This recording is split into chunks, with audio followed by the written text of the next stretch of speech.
तो बजरंग दल में एकदम कट्टरवादी थे, हिंदुत्ववादी, तो कहीं भी भिड़ जाना, लड़ जाना, ऐसा था। तो अभी क्या है, रोल काल उसी टाइप का है। आपने कभी नहीं सुना होगा कि किसी आंदोलन को रोकने के लिए कंटेनर का उपयोग होता है। वो भी कि छत्तीसगढ़ में बीजेपी के शासन आते ही साथ यानी कि धर्मांतरण पर रोक लगेगी।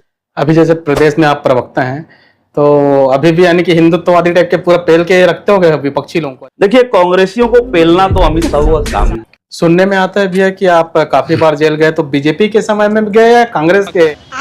अबे साले, आप बजरंग दल के समय में गए?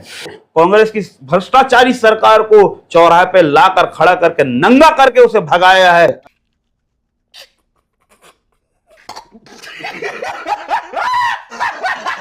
जी जी जी, इतना अच्छा एक पर्सनालिटी है भाई साहब। तो कभी फिल्म में ट्राई किया हो क्या, बॉलीवुड या बॉलीवुड में? कोई विधानसभा हुआ, तो विधानसभा में आपका नाम एकदम जोर शोर से आ रहा था विधानसभा के लिए, तो क्या कहीं तैयारी जारी था या व्यक्तियों ने आपको जो पसंद किया है उन्होंने आपका नाम उछाला? तो ज्यादा यानी कि देखा जाए तो आपका फोटोबाजी अधिकतर रहता है, तो क्या लगता है सोशल मीडिया कुछ अलग ही पैमाना है क्या? आपने वेलकम पिक्चर देखा है? जी, जलता है मुझे। जय श्री राम। जनता मीडिया फैक्ट्री में आपका स्वागत है। आज हम बैठे हैं अमित साहू के साथ, और भैया काफी ज्यादा बोला जाए तो एक छविवान व्यक्ति हैं, और छत्तीसगढ़ में प्राय हर कोई जानते हैं क्योंकि प्रदेश लेवल का कार्य करते हैं। और इनका यानी बखान नहीं किया जा सकता क्योंकि हर जो 18 साल की उम्र वाले जितने भी भाई हैं उन सभी को इनको पता है कि अमित साहू कौन है, सिर्फ नाम ही काफी है। तो भैया जय श्री राम। जय श्री राम। परिचय मैं तो आपका अच्छे से नहीं दे पाया, कारण ये है कि आपका परिचय मैं कैसा दूं ये मेरे को समझ में नहीं आया, क्योंकि आपका छवि ही इतना है कि अमित साहू नाम ही काफी है। देखिए, ऐसा नहीं है कि यूथ के बीच खास करके लोकप्रिय होना और उनके साथ खड़े होना, उनके सुख में तो नहीं उनके दुख में खड़े होना, यही प्रेम जो है मुझे युवाओं के प्रति एक आकर्षण का केंद्र बनाती है। और यही चाहत जो है युवाओं के लिए मेरे दिल में, और मैं उनके दिल में इसीलिए बसता हूँ कि उनके हर बुरे समय में उनके साथ कंधे से कंधा मिलाकर खड़ा हुआ नजर आता हूँ। इतना मिलनसार कैसे बन चुके हैं आप, यानी कि हर 18 से प्लस वाले जितने भी हैं आपके, यहाँ तक कि छोटे से छोटे वर्ग वाले भी हैं, उनके साथ इतने मिलनसार कैसे बने आप? देखिए, पूर्णतः तो आज जो मेरा परिचय है, आज का जो परिचय है, मैं भारतीय जनता पार्टी, जो विश्व की सबसे बड़ी पार्टी है, जिसके सबसे ज्यादा अगर कार्यकर्ता हैं तो वो पार्टी का नाम है भारतीय जनता पार्टी। आज जो परिचय है वो मेरा तो आज का है, मगर पूर्व का परिचय मैं राष्ट्रीय स्वयंसेवक संघ का एक स्वयंसेवक हूं। राष्ट्रीय स्वयंसेवक संघ के सबसे प्रमुख आंदोलनात्मक संगठन विश्व हिंदू परिषद, विश्व हिंदू परिषद का मैं कार्यकर्ता रहा। विश्व हिंदू परिषद की युवा इकाई बजरंग दल, जिसका मैं एक बजरंगी था, और खंड के संयोजक से, खंड मतलब वार्ड के संयोजक से लेकर जिला संयोजक रायपुर महानगर तक का मैंने दायित्व वहां निभाया है। और संघ की पृष्ठभूमि से निकला एक नौजवान, संघ की विचारधारा से ओतप्रोत होकर संघ की जो मानसिकता है देश, धर्म और संस्कृति की रक्षा के लिए, और आज का ये युग है कि कैसे युवाओं को संस्कृति से जोड़े, कैसे युवाओं को धर्म से जोड़े, धर्म के प्रति कैसे युवाओं के हृदय में अलख जगाए। कहीं ना कहीं मुझे लगता है कि धर्म के प्रति कट्टर होने का यह जो मेरा नेचर है वो युवाओं को भाता है, इसलिए युवा अत्यधिक मुझे पसंद करते हैं। और हनुमान जी के भक्त हैं, हनुमान जी को कौन पसंद नहीं करेगा? हनुमान जी के जब छोटे से भक्त हैं तो हनुमान जी की छवि, हनुमान जी का आचरण, हनुमान जी की जो कार्यशाला है, कार्य पद्धति है हनुमान जी की, वो जो है एक बजरंगी में और उनके भक्तों में दिखाई देती है। और राम जी का आशीर्वाद है जो स्नेह प्रेम मिलता है। राम काज किन्हे बिनु मोहि कहा विश्राम, यही बात है। जैसे आप यानी कि हिंदुत्ववादी थे और वैसे भी बजरंग दल में रहे हैं, तो बजरंग दल में एकदम कट्टरवादी थे, हिंदुत्ववादी, तो कहीं भी भिड़ जाना, लड़ जाना, ऐसा था। तो अभी क्या है, रोल काल उसी टाइप का है? देखिए, कुल मिला के बजरंगी इज ऑलवेज बजरंगी। एक बार जो बजरंगी बन जाता है वो जीवन भर बजरंगी रहता है, चाहे वो कहीं भी रहे, कुछ भी रहे। और धर्म की रक्षा के लिए सदैव वो तत्परता दिखाएगा, चाहे वो एक अकेला क्यों ना हो या 1000 क्यों ना हो। उनके अंदर, एक बजरंगी के अंदर लाखों लोगों से लड़ने की क्षमता अकेले एक एक बजरंगी में होती है, और वो गुण है आज भी। और धर्म की रक्षा के लिए चाहे आज मैं पार्टी के दायित्ववान भी कार्य करता हूं, मगर मेरे लिए धर्म की रक्षा और मेरा हिंदू धर्म सबसे पहले है, क्योंकि जिस धर्म में मैंने जन्म लिया है उसके लिए कर्म करना मेरे परिवार जनों ने सिखाया है, मेरे इष्ट देव ने सिखाया है और मेरे गुरुजनों ने सिखाया है कि धर्म की रक्षा करोगे तो धर्म तुम्हारी रक्षा करेगा। इस उद्देश्य को लेकर मैं काम करता हूं। तो जैसे कि अभी हाल ही में मैं पूछा कि बजरंग दल में आप कट्टर एक विचारधारा के थे, तो अभी जैसे बीजेपी में आप हैं, बीजेपी में प्रदेश के आप प्रवक्ता हैं, तो अभी भी उसी स्तर का आपका रहता है? देखिए, बिल्कुल मेरी जो कार्य करने की पद्धति है वो सिर्फ और सिर्फ हिंदुत्व पर ही बेस है।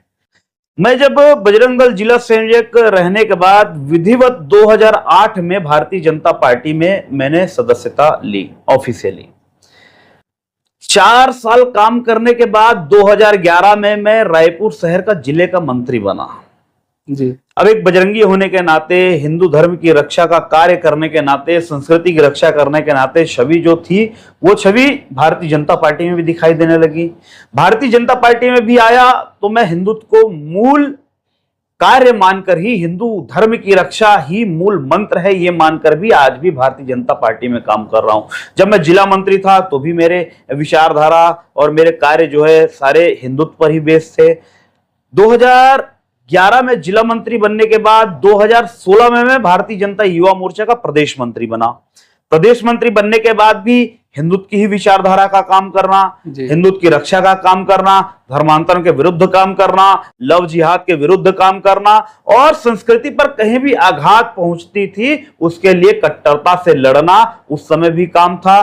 फिर मैं 2016 से 2020 तक प्रदेश मंत्री रहा और 2020 में भारतीय जनता पार्टी ने मुझे भारतीय जनता युवा मोर्चा का प्रदेश अध्यक्ष जैसा सबसे महत्वपूर्ण दायित्व दिया और उस दायित्व को मैंने बहुत बखूबी निभाया। और जब मैं एक प्रमुख और सबसे बड़ी पार्टी के युवा विंग का मुखिया होने के नाते इस प्रदेश में विपक्ष की कार्यकाल की भूमिका निभाने का अवसर मुझे मिला और मैं अपनी सौभाग्य मानता हूं, इसको मैं अपना भाग्य मानता हूं कि पार्टी ने मुझ जैसे एक छोटे से कार्यकर्ता को चुना कि विपक्षी भूमिका अगर दमदारी से कोई निभाएगा तो वो अमित साहू निभाएगा। यह विश्वास पार्टी ने मुझ पर किया था क्योंकि मेरी छवि हिंदुत्व की छवि थी और वो ऐसा युग था कि हमने पुराना युग भी देखा था कि 2000 जब हमारा राज्य का निर्माण हुआ था, 2002, 2001, 2002 और 2003, 2000 से 2003 तक के कांग्रेस की सरकार यहां थी और उस समय कांग्रेस की सरकार छत्तीसगढ़ में बनी पहली बार और उसके मुखिया बने मुख्यमंत्री के रूप में अजीत जोगी। उस समय भी यही जो कार्यकाल हमने बीते वर्षों में देखा है, बीते 5 वर्षों में देखा है, वो कार्यकाल हमने 2000 से 2003 के बीच में देखा। सोनिया गांधी के एजेंट के रूप में काम करने का जिम्मेदारी अगर किसी को मिला था तो मुख्यमंत्री के रूप में अजीत जोगी को मिला था, जिसने बस्तर समेत सरगुजा और पूरे मध्यांचल क्षेत्र में, चाहे दुर्ग संभाग की बात करें, चाहे रायपुर संभाग की बात करें, चाहे बिलासपुर संभाग की बात करें, सरगुजा और बस्तर तो छोड़ दो, यहां पर बड़े पैमाने पर धर्मांतरण कराने का ठेका अगर कॉन्ट्रैक्ट किसी ने लिया था सोनिया एंटाइनो माइनो से तो वो अजीत जोगी के रूप में उन्होंने लिया था। तो 2002 से 2003 तक पूरे धर्मांतरण जो है पूरे चरम पर था और पूरे प्रदेश में हिंदुओं का धर्मांतरण बड़े पैमाने पर हुआ। तो 2003 से 2018 तक भारतीय जनता पार्टी की सरकार रही तो हर उस सरकारी योजना का लाभ अंतिम पंक्ति पर बैठे अंतिम व्यक्ति तक नहीं पहुंच जाए, ये भारतीय जनता पार्टी का ध्येय वाक्य होता है क्योंकि पंडित दीनदयाल जी की सोच होती है। तो सबसे बड़ा एक कारण था धर्मांतरण, तो हमने सरकार में रहते हुए धर्मांतरण के विरुद्ध काम किया और जो लोगों की मूलभूत सुविधा थी वो देना चालू किया। अब 2018 की बात अगर हम करें, 2018 के चुनाव में फिर वही सरकार आ गई, कांग्रेस की सरकार, फिर एक कॉन्ट्रैक्टर के रूप में, फिर एक ठेकेदार के रूप में, धर्मांतरण कराने वाले सिपाही के रूप में बैठ गए भूपेश बघेल, फिर वही राजमाता के रूप में सोनिया एंटाइनो माइनो थी ही। तो वो कॉन्ट्रैक्ट जो है अब कांग्रेस के मुख्यमंत्री के रूप में छत्तीसगढ़ वासियों के धर्मांतरण कराने का कॉन्ट्रैक्ट जो है भूपेश बघेल ने लिया और मैं तो मानता हूं कि मुझे सौभाग्य मिला क्योंकि पार्टी भी जानती है कि अगर किसी युवाओं के अंदर हिंदुत्व के प्रति एक विश्वास, हिंदुत्व के प्रति एक कार्य करने की क्षमता और हिंदुत्व के खिलाफ जितने भी शक्ति और षड्यंत्र होते हैं उनसे लड़ने की क्षमता अगर किसी में थी तो भारतीय जनता पार्टी को भरोसा था कि वो अमित साहू में थी। और जब मैं भारतीय जनता युवा मोर्चा का प्रदेश अध्यक्ष बना तो पूरे प्रदेश में धर्मांतरण के विरुद्ध हर एक जिलों में 5-5 किलोमीटर की पदयात्रा भारतीय जनता पार्टी की झंडे के साथ, ध्वज के साथ, भगवा ध्वज भी लेकर हम चले। हिंदुत्व की रक्षा के लिए हमने एक हाथ में भाजपा का ध्वज और एक हाथ में हिंदुत्व का भगवा ध्वज लेकर हमने कार्य किया, हिंदुत्व की रक्षा की। और जब बड़े पैमानों पर बस्तर, आपने कुछ साल पहले देखा कि बस्तर किस कदर सुलग रहा था ईसाई मिशनरियों के आतंक से, तो उनके खिलाफ लड़ना भी चालू किया। रायपुर राजधानी जैसे जगह में धर्मांतरण बड़े पैमाने पर, चंगाई सभा लगाकर, भाटा गांव जैसे पूरे छत्तीसगढ़ियों का गढ़ जहां पर है, वहां पर चंगाई सभा के माध्यम से धर्मांतरण कराने का मामला आया। तब हमने उसके खिलाफ बड़ा आंदोलन किया, जिसमें हमारे 3 कार्यकर्ता 2 महीने तक जेल में भी थे, युवा मोर्चा के कार्यकर्ता। तो इस कदर हमने काम किया और आज वही विश्वास छत्तीसगढ़ वासियों का जीता। आज वही कार्य हमने भूपेश बघेल के खिलाफ किया और भारतीय जनता पार्टी के इतिहास का, 20 साल के इतिहास का 2002 के आंदोलन के बाद अगर सबसे बड़ा कोई आंदोलन हुआ तो वो आगाज था हल्ला बोल 2022 में 24 अगस्त 2022 को यह आंदोलन हमने किया था, मुख्यमंत्री निवास का घेराव, जो छत्तीसगढ़ के इतिहास में विपक्षी कार्यकाल में सबसे बड़ा आंदोलन जो है साबित हुआ। और ये एक ऐसा आंदोलन था, आपने कभी नहीं सुना होगा कि किसी आंदोलन को रोकने के लिए कंटेनर का उपयोग होता है। वो भी गिरीश लगा दिए थे, चीट लगा दिए थे, उसको भी एक हमने अक्सर देखा था कि किसी बड़े से बड़े आंदोलन को रोकने के लिए बांस, बल्ली, बैरिकेटिंग, टीन के चादर लगाए जाते हैं, मगर युवा मोर्चा, अमित साहू जिस युवा मोर्चा के कार्यकाल में अध्यक्ष के पद पर थे, उस युवा मोर्चा के आंदोलन को रोकने के लिए इस भूपेश बघेल की सरकार को बैरिकेड्स, बांस, बल्ली, टीन के, लोहे के चादर के साथ साथ कंटेनर लगाने की आवश्यकता पड़ गई। भारत के इतिहास में किसी भी आंदोलन को रोकने के लिए कभी कंटेनर की जरूरत नहीं पड़ी, मगर रायपुर में इस भूपेश बघेल के सरकार के खिलाफ आंदोलन को देखते हुए उनकी इतनी हालत खराब हो गई थी कि भीड़ को नहीं रोक पाएंगे। ये युवा मोर्चा के शेर थे, ये भारतीय जनता पार्टी के कट्टरवादी सिपाही थे, ये हिंदुत्व के रक्षक थे, ये धर्मांतरण कराने वाले के खिलाफ एक ज्वाला था, ये जिहादियों के खिलाफ एक बजरंगी का प्रहार था। यह सोचकर भूपेश बघेल ने उस आंदोलन को रोकने के लिए कंटेनर को लगवाया। आप गूगल करके भी देखेंगे तो कंटेनर का उपयोग इस दुनिया में अगर कहीं पर हुआ तो वो पाकिस्तान की भूमि पर हुआ था। दूसरा कंटेनर आंदोलन को रोकने का प्रयोग अगर कहीं हुआ वो छत्तीसगढ़ की राजधानी रायपुर में भूपेश बघेल सरकार को हिला के रख देने वाली भारतीय जनता युवा मोर्चा के कार्यकर्ताओं को रोकने के लिए होती, क्योंकि यहां बजरंगी का आंदोलन था। इसलिए कहीं ना कहीं भूपेश बघेल भयभीत हो चुके थे और वही आंदोलन ने भारतीय जनता पार्टी को एक ऐसा रूप दिया। और आज फिर 2023 के चुनाव में 1 साल बाद भारतीय जनता पार्टी की सरकार 54 सीटों के साथ छत्तीसगढ़ में आज शासन कर रही है और मोदी जी की गारंटी है। मोदी जी की गारंटी मतलब पूरे होने की गारंटी। यह विश्वास छत्तीसगढ़ की जनता ने किया और भाजपा की सरकार सुशासन के रूप में छत्तीसगढ़ में विधिवत चल रही है। और आने वाले समय में छत्तीसगढ़ जो है एक दौड़ता हुआ छत्तीसगढ़ पुनः साबित होगा। जिस छत्तीसगढ़ को इन कांग्रेसियों ने रेंगता हुआ छत्तीसगढ़ बनाया है, उस कांग्रेस को ध्वस्त कर दिया, उसके किले को ध्वस्त कर दिया। अब फिर से यही छत्तीसगढ़ उठ रहा है, चल रहा है। अब दौड़ेगा ये छत्तीसगढ़ भाजपा के शासनकाल में, माननीय विष्णुदेव जी के शासनकाल में। तो जैसे इतने सारे धर्मांतरण हुए, ऐसे हुए, तो अभी हाल ही में यानी कि बयानबाजी आया था अमित जी का भी, मीडिया प्रभारी हैं जहां तक हो, तो उनका बयान आया था एक कि छत्तीसगढ़ में बीजेपी के शासन आते ही साथ यानी कि धर्मांतरण पर रोक लगेगा। तो इस पर क्या है अभी? देखिए, हमारी सरकार प्रतिबद्ध है। हमारी इस सरकार, भाजपा की जो सरकार है, वो संस्कृति की रक्षा करने के लिए, धर्मस्व की रक्षा करने के लिए, धर्म स्थलों की रक्षा करने के लिए और समूचे हिंदू समाज की रक्षा करने के लिए प्रतिबद्ध है। मैं और हमारी सरकार, आज भारतीय जनता पार्टी की सरकार है, छत्तीसगढ़ में अंत्योदय, जो भारतीय जनता पार्टी और भारतीय जनसंघ के विचारक थे, जो संस्थापक थे, पंडित दीनदयाल उपाध्याय जी, उनकी सोच है अंत्योदय। अंत्योदय का एक पंक्ति है जो भारतीय जनता पार्टी की सरकार उसको अपना ध्येय वाक्य मानकर चलती है कि अंतिम पंक्ति पर बैठे अंतिम व्यक्ति तक सरकार की हर उस योजना का लाभ जब तक नहीं पहुंच जाता, भाजपा का सरकार में आने का ध्येय कभी पूरा नहीं होगा। वो यही मानकर चलते हैं। और आज धर्मांतरण कराने वाले किस लोभ और लालच को देकर धर्मांतरण कराते हैं? शिक्षा, मुफ्त में चिकित्सा और पैसों का लालच देकर, राशन का लालच देकर, चावल का लालच देकर ये धर्मांतरण कराते हैं। मगर हमारी सरकार थी, पूर्ववर्ती की सरकार, माननीय डॉक्टर रमन सिंह जी की जब सरकार थी, तो हमने यहां पर पीडीएस सिस्टम चालू किया, हमने यहां पर गरीबों को मुफ्त में अनाज देने की योजना चालू की, हमने गरीबों को मुफ्त में चना देने की योजना चालू की, मुफ्त में नमक देने की योजना चालू की, और इसके साथ साथ खाद्य की जितने भी सामग्री थे वो मुफ्त में देना चालू किया। चिकित्सा की जितनी भी सुविधाएं थी वो मुफ्त में स्मार्ट कार्ड के माध्यम से इलाज कराना चालू किया। फिर मुख्य बात आती है शिक्षा की।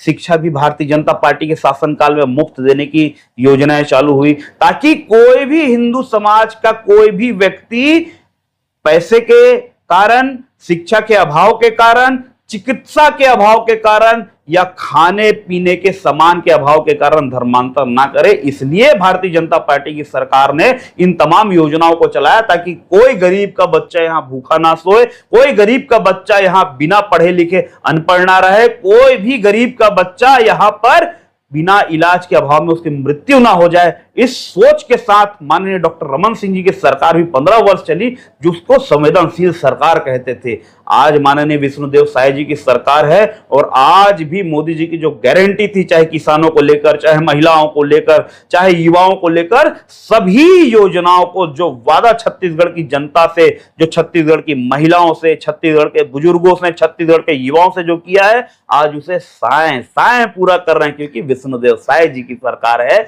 और यह सरकार अपने आप में एक सक्षम सरकार है, ये छत्तीसगढ़ की उन्नति करने वाला सरकार है। छत्तीसगढ़ को जो कांग्रेसियों ने रेंगता हुआ छत्तीसगढ़ बनाया, भ्रष्टाचार का गढ़ छत्तीसगढ़ को बनाया, इस छत्तीसगढ़ को दौड़ता हुआ छत्तीसगढ़ बनाने की जिम्मेदारी माननीय विष्णुदेव साय जी की है, और पूरे मंत्रिमंडल की है, समस्त विधायकों की है, और भारतीय जनता पार्टी के कार्यकर्ताओं की है।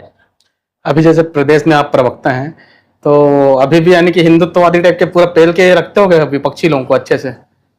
देखिए, कांग्रेसियों को पेलना तो अमित शाह का काम है जी। जहां बात हिंदुत्व की आती है जी, तो ये अमित शाह चुप होने वाला नहीं है। हिंदुत्व के खिलाफ अगर जो आवाजें उठेगी, उस आवाज को दबाने का काम करता है ये अमित शाह। उस विरोध को कुचलने का काम करता है ये अमित शाह। उस भगवा ध्वज को सदैव ऊंचा रखने का काम करता है ये अमित शाह। अगर हिंदुत्व पे जरा भी आंच आई, तो वहां पर सबसे पहले लड़ने वाला अगर कोई भाजपा का कार्यकर्ता दिखेगा, उसका नाम अमित शाह होगा।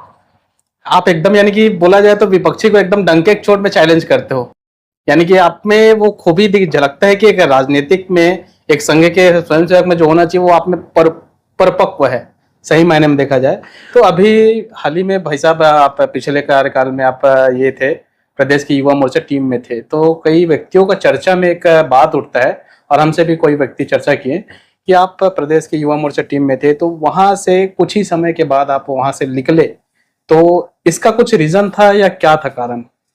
देखिए, हमारे यहाँ 3 वर्ष के कार्यकाल की पद्धति होती है।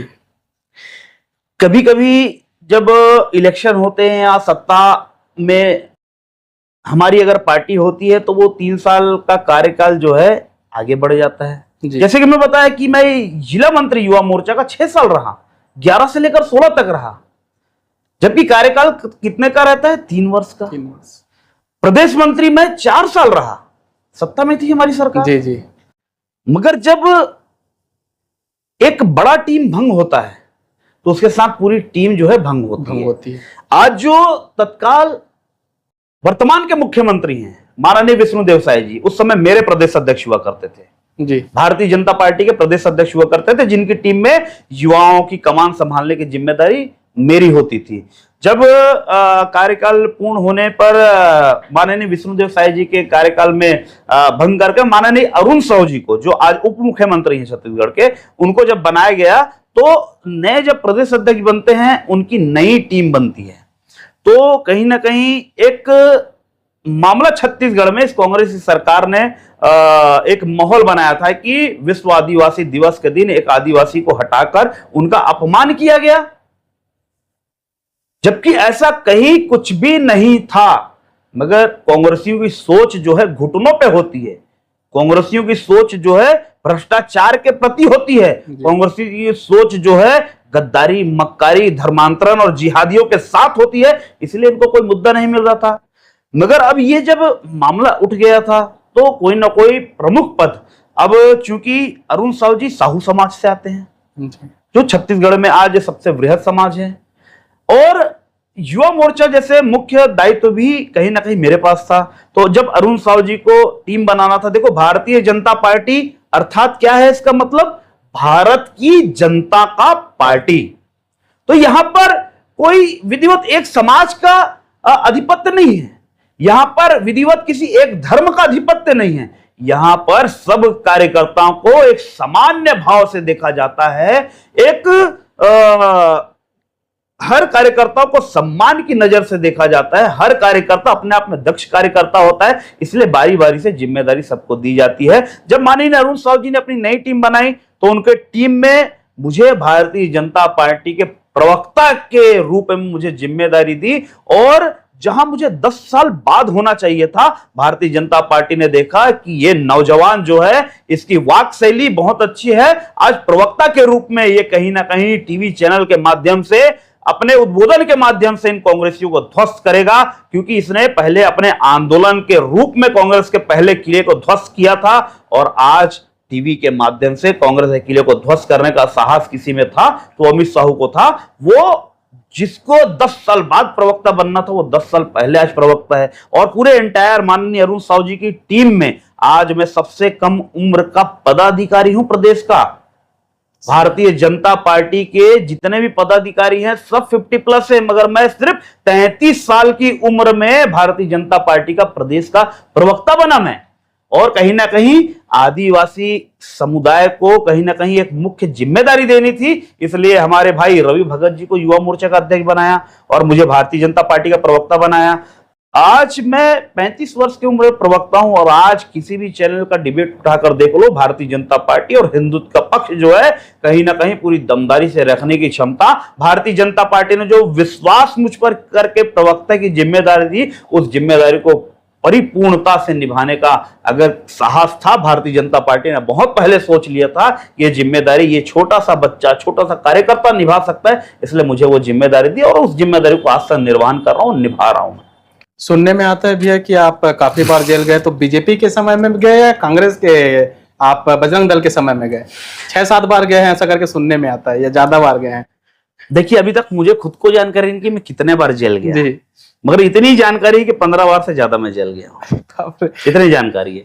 और सर्वाधिक समय में जेल जो है बजरंग दल के कार्यकाल में ही गया मैं, हिंदुत्व की रक्षा के लिए गया मैं, धर्मांतरण के विरुद्ध जो लड़ाई लड़ी उसके खिलाफ मैं जेल गया, और गौ माता की रक्षा के लिए कई जिहादियों से लड़ने के लिए मैं जेल गया, और धर्म की रक्षा के लिए जेल जाना अगर अपराध है तो अपराधी तो थे ही हम।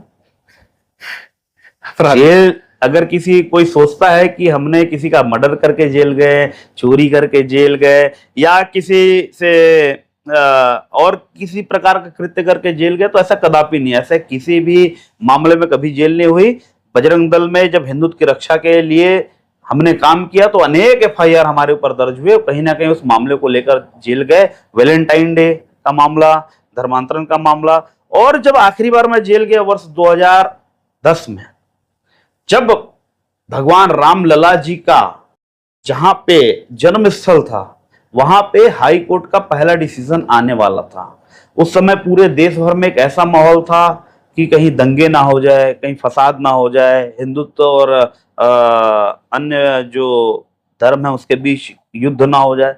और पूरे रायपुर शहर को, पूरे छत्तीसगढ़ को मालूम है कि हिंदुत्व के अगर प्रखर आवाज कोई है तो वो अमित साहू है। तो कहीं ना कहीं प्रशासन ने प्रतिबंधक कार्रवाई करते हुए अनुशासन शहर में बने रहे, इस उद्देश्य को लेकर अनेक हिंदू नेताओं को जेल गया। तो आखिरी बार मैं 2010 में जब राम मंदिर जी की जन्मभूमि का फैसला, जो high court, Uttar Pradesh high court का जो फैसला आने वाला था, उस समय आखिरी बार मैं जेल गया था। उसके बाद भी अनेक जो है आंदोलनों में मेरा नाम आया, FIR दर्ज हुए, सवेरे जेल जाते थे, शाम तक रिहाई हो जाती थी, कभी जेल के कैंपस में जाते थे, वहां से रिहाई हो जाती थी, कभी अस्थायी जेल बनाकर कहीं रखा जाता था, दिन भर नजरबंद किया जाता था, कभी घर पे ही गिरफ्तार करके रख लिया जाता था। तो ऐसे कई ऐसे मामले। तो युवा मोर्चा प्रदेश अध्यक्ष जब मैं बना तो हर एक जिलों में, छत्तीसगढ़ के हर एक जिलों में जाकर इस कांग्रेस की सरकार के खिलाफ अनेकों आंदोलन किए, और मेरे आंदोलन में युवा मोर्चे के कार्यकर्ताओं का दम, साहस और शक्ति उनकी इतनी रहती थी कि पुलिस प्रशासन की भी हालत खराब हो जाती थी हमारे आंदोलन को रोकने के लिए। तो कई बार क्या होता था कि पुलिस प्रशासन घर को ही पूरे घेर लेती थी, नजरबंद ही कर देती थी, घर से निकलने ही नहीं देती थी। तो जैसे तैसे किसी आंदोलन में मुझे जाना होता था तो घर के पीछे वाले रास्ते से निकलकर बाइक में बैठकर उस आंदोलन में पहुंचता था। पुलिस यहाँ घेर के रखी घर को, अब मैं उधर आंदोलन कर रहा हूँ, पुलिस वालों की भी हालत खराब हो जाती थी। कई बार कांग्रेस के राष्ट्रीय नेता, राष्ट्रीय पप्पू जिसको कहा जाता है, उर्फ पप्पू उर्फ राहुल गांधी, वो एक बार आए थे।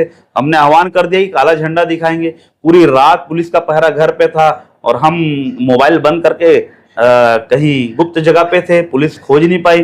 दूसरे दिन हमने दमदारी से राहुल गांधी को, पूरे कांग्रेस कमेटी को, पूरे मुख्यमंत्री सहित हर मंत्री और विधायक को काला झंडा दिखाया। एक नहीं 4 जगह हमारे युवा मोर्चे के कार्यकर्ताओं ने दिखाया। यह साहस भारतीय जनता युवा मोर्चे के कार्यकर्ताओं की थी। और मैं प्रदेश अध्यक्ष सिर्फ नहीं, मेरे साथ प्रदेश अध्यक्ष से लेकर मेरी पूरी प्रदेश की टीम, पूरे जिले के अध्यक्ष, पूरे मंडल के अध्यक्ष, मंडल की पूरी कार्य समिति और एक कार्यकारिणी, मंडल के भी कार्यकारिणी को मैं बधाई देना चाहता हूं कि आप सबका साथ था, इसलिए हमने इस सरकार को बदल के रख दिया। इस सरकार को, कांग्रेस की भ्रष्टाचारी सरकार को चौराहे पे लाकर खड़ा करके, नंगा करके उसे भगाया है। विश्वास छत्तीसगढ़ का जीता है आंदोलन के नाम पर। और आज हम लोग के ही कारण, हमारे ही आंदोलन के कारण और पूरे समस्त भारतीय जनता पार्टी के सभी कार्यकर्ताओं के कारण आज प्रदेश में भाजपा की सरकार बनी है और पूरे छत्तीसगढ़ वासी आज राहत की सांस ले रहे हैं। ये कुकर्मों की सरकार गई, ये भ्रष्टाचारियों की सरकार गई, ये कांग्रेस के भूपेश बघेल की सरकार गई। इसलिए छत्तीसगढ़ वासी खुश है क्योंकि कमल खिला है। कमल खिला और पानी गिरा। एक चीज और है, जैसे अभी विधानसभा हुआ तो विधानसभा में आपका नाम एकदम जोर शोर से आ रहा था विधानसभा के लिए। तो क्या कहीं तैयारी जारी था या व्यक्तियों ने आपको जो पसंद किया है उन्होंने आपका नाम उछाला? देखिए, चुनाव लड़ने की इच्छा मेरी वर्ष 2018 से है जी। मैंने पार्टी फोरम पे बात रखी कि चुनाव लड़ने की इच्छा है जी। हमारी पार्टी एक परिपक्व पार्टी है, जो संगठनात्मक ढांचे पे चलने वाली पार्टी है। यही एक कारण है कि हमारी पार्टी बहुत मजबूत है कांग्रेस के परिप्रेक्ष्य में। कांग्रेस में संगठन नाम की कोई चीज नहीं है, अनुशासन नाम की कोई चीज नहीं है। कांग्रेस में हर व्यक्ति नेता होता है और भारतीय जनता पार्टी में प्रदेश अध्यक्ष, जिला अध्यक्ष, मंडल अध्यक्ष, शक्ति केंद्र अध्यक्ष, बूथ का अध्यक्ष ही नेता होता है। बिना अध्यक्ष के प्रणाली के हमारी कोई भी समिति काम नहीं करती, चाहे वो मंडल का अध्यक्ष क्यों ना हो, चाहे वो बूथ का अध्यक्ष क्यों ना हो, चाहे वो जिले का अध्यक्ष क्यों ना हो, चाहे वो प्रदेश का अध्यक्ष या किसी भी मोर्चे का अध्यक्ष क्यों ना हो। बिना अध्यक्ष प्रणाली के हमारे यहाँ कोई भी काम नहीं होती। इसलिए हमारा संगठन बहुत मजबूत है। और 2018 में मैंने मांग रखा था और अपनी इच्छा जाहिर की थी कि रायपुर ग्रामीण विधानसभा से चुनाव लड़ना है या रायपुर शहर के कहीं से भी चुनाव लड़ना है, ऐसी इच्छा थी। रायपुर शहर पूरा हमारा है और इस रायपुर शहर के हम हैं। तो 2018 में पार्टी ने टिकट तो नहीं दिया, मगर 2019 के चुनाव में मुझे कार्य में लगाया, 2018 के चुनाव में कार्य में लगाया, 2020 में मुझे प्रदेश अध्यक्ष जैसी बड़ी जिम्मेदारी दी। फिर जब 2023 का चुनाव आया उस समय भी मैंने पूरी दमदारी से मांगी टिकट, और लगभग कोई ऐसा व्यक्ति नहीं था जो ये नहीं कहता था कि अमित शाह को टिकट नहीं मिलने वाली। मगर कहीं ना कहीं हर समीकरण को पूरा करने के लिए पार्टी का हर एक आधार स्तंभ काम करता है। मैंने पहले कहा कि भारतीय जनता पार्टी का अर्थ यह है कि भारत की जनता का पार्टी।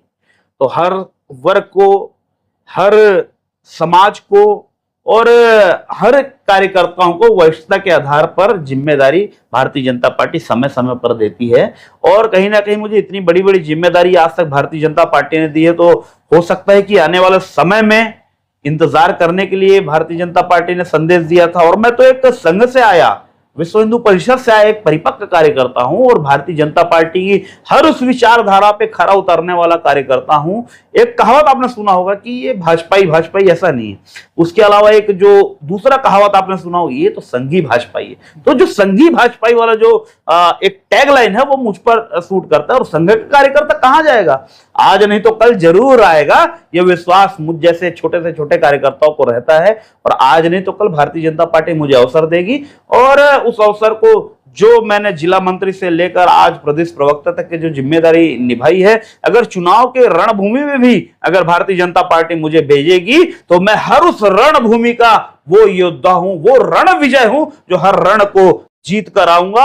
हर कांग्रेस के इन जिहादियों के, इन धर्मांतरण कराने वाले के किलों को तोड़ कर आऊंगा और वहां पर भगवा ध्वज लहरा कर आऊंगा। ये क्षमता इस छोटे से कार्यकर्ता में है। तो आज नहीं तो कल भाजपा जरूर मुझे मौका देगी और विधानसभा भेजेगी। जी जी जी। मैं ये बोल रहा था भाई साहब, जैसे कि आपका कार्यकाल तो इतना सारा रहा, तो कई लोगों का एक विषय आता है कि फोटोबाजी भयंकर करते भैया, तो सोशल मीडिया का क्या लगता है आपको? कुछ महत्व है? आपका कंटिन्यूटी फोटो वोटो आते रहता है और एकदम ज्यादा, यानी कि देखा जाए तो आपका फोटोबाजी अधिकतर रहता है, तो क्या लगता है सोशल मीडिया कुछ अलग ही पैमाना है क्या? आपने वेलकम पिक्चर देखा है? जी। जलता है मजनू। जी। तो ये जो मजनू टाइप के जो लोग हैं ना, वो जलते हैं। जी। हमारे शकल से जलते हैं, हमारे खूबसूरती से जलते हैं, हमारे शारीरिक बनाव के ढांचे से जलते हैं, हमारे आवाज से जलते हैं। और जिनकी औकात नहीं होती हमसे मुकाबला करने के लिए, वो जलते हैं। और देखो आज का युग है, पहले का एक युग था कि नेकी कर दरिया में डाल, मगर आज का युग है नेकी कर उसको सोशल मीडिया में डाल। चाहे फेसबुक हो, इंस्टाग्राम हो, ट्विटर हो, कू हो, यूट्यूब हो, अनेक प्रकार की जितने भी सोशल मीडिया के प्लेटफॉर्म है वहां डाला जाता है। और हम खास करके मेरे साथ हर एक वो चीज है कि मैं सोशल मीडिया के हर उस ट्रेंड के साथ रहता हूं और जो ट्रेंड के साथ नहीं है वो तो पीछे ही रहता है। और मैं तो संघ का कार्यकर्ता हूं, हमारी पार्टी में गीत भी है, संगठन गढ़े चलो सुपंथ पर बढ़े चलो, भला हो जिसमें देश का वो काम तुम किए चलो। उसकी दूसरी पंक्ति क्या है कि युग के साथ मिलके तुम कदम बढ़ाना सीख लो, एकता के स्वर में गीत गुनगुनाना सीख लो। अगर आप युग के साथ नहीं चलोगे तो आप पीछे हो जाओगे और जो जलते हैं वो पीछे ही रह जाएंगे। आज एक छोटा सा कार्यकर्ता, छोटा सा बच्चा आज कहां है, ये उन मेरे चाहने वालों को यही संदेश मेरा काफी है, उससे समझ में आ जाएंगे। और जो कहते हैं फोटोबाजी, तो क्या फोटो खिंचा के तुम्हारे माथे पे चिपकाऊं? फेसबुक में ना डालूं, ट्विटर में ना डालूं, इंस्टाग्राम पे ना डालूं, तो तुम्हारे माथे पे चिपकाऊं? दिल पे चिपका देंगे, चिंता मत करो। जी जी जी।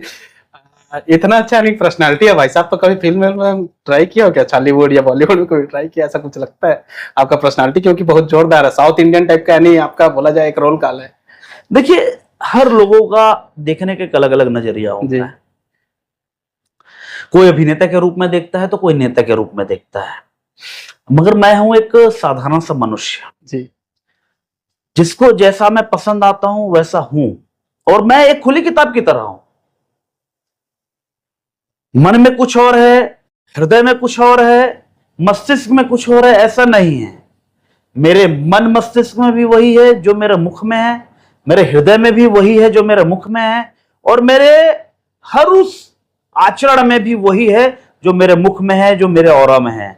जो लोग मुझे सहन नहीं कर पाते वो जलते हैं, और वैसा हर किसी को मैं पसंद आ जाऊं ये भी संभव नहीं है, और मुझे भी हर कोई पसंद आ जाए ये भी संभव नहीं है। ये इंसानी फितरत है। तो आज का युग है कि नेता एक कैसा होता था पहले के युग में, टोपी लगाया हुआ, कुर्ता पैजामा पहना हुआ, और एक अलग सा गेटअप होता था नेता का। तो मैं जब से आज के समय का यूथ पॉलिटिशियन हूं, मैं अगर मुझे यूथ को पार्टी की विचारधारा से जोड़ना है तो मुझे उनके जैसा बन के रहना पड़ेगा, उनके जैसा होकर रहना पड़ेगा। जब तक मैं उनके साथ दोस्ती यारी ना करूं, जब तक उनके साथ घुलो मिलो नहीं, तब तक वो मेरी पार्टी के, मेरे संघ के विचारधारा में नहीं आएंगे ये युवा। क्योंकि आज जो लेफ्ट की जो दुनिया है, लेफ्टिस्ट की जो दुनिया है, जो मार्क्सवादी कम्युनिस्टों की जो दुनिया है, जो किताबों में जो युवाओं ने आज पढ़ा है, आधा तो ये जो कम्युनिस्ट हैं और कहीं ना कहीं कॉन्वेंट स्कूल की देन के कारण जो युवा धर्म और संस्कृति के मार्ग से जो भटक गए हैं, तो उनके जैसा होके मुझे मिलना पड़ेगा। इसलिए आज अपना गेटअप भी थोड़ा अच्छा रखना पड़ेगा ताकि युवाओं को आकर्षित हम कर सके। मैं कभी कभी पार्टी के कार्यक्रमों में जीन्स टी शर्ट में भी जाता हूँ, शर्ट पैंट भी पहनकर जाता हूँ, कुर्ते पैजामे में भी जाता हूँ, और तो संस्कृति की रक्षा के लिए धोती कुर्ता भी पहनकर जाता हूँ ताकि उन तमाम युवाओं का आदर्श में बन सकूं, ताकि जो हमारी संस्कृति है, जो हमारी भारत की परंपरा है, जो हमारे धर्म की जो नैतिक शिक्षा दीक्षा है, उसको जब तक मैं नहीं दर्शाऊंगा तब तक एक आम युवा कैसे उस ओर बढ़ेगा। इसलिए मैं हर वो काम करता हूं जिससे मैं युवाओं को पसंद आऊं, तो कहीं ना कहीं युवाओं को पार्टी की विचारधारा से जोड़ पाऊं। और रहा सवाल आपका फिल्मों में काम करने का, तो ऐसा तो कभी विचार गया नहीं, क्योंकि हम फिल्मों के हीरो नहीं, हम राजनीति के हीरो हैं, ये सोचकर हम काम करते हैं। जी जी। आपके यहाँ पिताजी भी स्वर्गीय जो हैं वो बीजेपी में काम किए बोलते हैं, तो कैसा था उनका कार्य वगैरह? देखिए, मेरे पिताजी, मैं जब बहुत छोटा था तब से भारतीय जनता पार्टी, और मेरे दादाजी जो संघ के यहाँ के संस्थापक सदस्य के रूप में, आरएसएस के संस्थापक सदस्य के रूप में, मेरे दादाजी स्वर्गीय बलदाऊ राम साहू जी, जिनके कारण भी मैं संघ की शाखा में जाता था। बच्चा था, छोटा था, पता नहीं चलता था कि संघ की शाखा या खेलकूद का मैदान है। दादाजी हमको चलो कसरत करके आवो, छत्तीसगढ़ी में बोलते थे, चलो खेलकूद करके आवो, चल रहे वहां डंडा चलाए सीख, तो ये सब बोल के ले जाते थे। हम संघ की शाखा में जाते थे। फिर जब पता चला कि वहां जब प्रार्थना करते थे कि नमस्ते सदा वत्सले मातृभूमे त्वया हिंदू भूमे सुखम वर्धितो हम, जब संस्कृत पढ़ने लगे तब समझ में आया कि इसका अर्थ क्या है, तब जाने कि संघ क्या है और देश के लिए क्या करता है। तो कहीं ना कहीं वहां जाकर हमने संघ की पद्धति सीखी, संघ की विचारधारा से जुड़े, और आज भारतीय जनता पार्टी में इस कदर हम काम कर रहे हैं कि आज का युवा संघ की विचारधारा से डायरेक्ट जुड़े, इसलिए हम आज इस रूप में काम कर रहे हैं। अभी ऐसा नहीं लगता कि बीजेपी में अधिकतर संघ के कार्यकर्ता लोगों को प्राथमिकता दे रहे हैं आगे?